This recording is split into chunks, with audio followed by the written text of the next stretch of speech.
Pelatih timnas Indonesia, Shin Tae-yong tak mampu menyembunyikan kekecewaannya setelah Indonesia gagal meraih kemenangan atas Bahrain.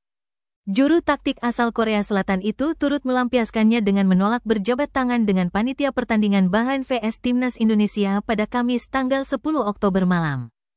Timnas Indonesia sebenarnya tidak kalah saat menghadapi Bahrain di Stadion Nasional Bahrain pada matchday 3 grup C putaran ketiga kualifikasi Piala Dunia 2026 zona Asia.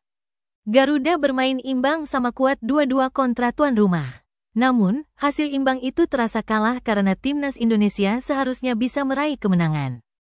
Kekecewaan Shin Tae-yong pun nyatanya berlanjut. Dalam konferensi pers pasca laga, dia mengkritisi kepemimpinan wasit Ahmed Alkaf yang mengawasi laga Bahrain vs Timnas Indonesia.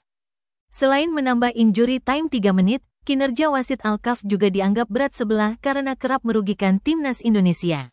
Setelah konferensi pers berakhir, Shin Tae-yong kembali menunjukkan kekecewaannya. Saat bangkit berdiri dan hendak meninggalkan meja konferensi pers, panitia pelaksana pertandingan yang diduga media official berniat menyalami sang pelatih usai memimpin sesi konferensi pers. Si media officer itu sudah mengulurkan tangannya untuk berjabat tangan. Tapi, Shin Tae-yong langsung melongos pergi dan mengabaikan ajakan salaman panitia.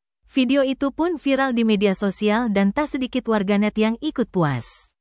Mereka mendukung tindakan yang dilakukan Shin Tae-yong. Selanjutnya, Shin Tae-yong dan Timnas Indonesia langsung bergegas menuju Tiongkok usai menahan Bahrain. Mereka bakal melakoni laga keempat grup C putaran ketiga kualifikasi Piala Dunia 2026 zona Asia pada tanggal 15 Oktober mendatang.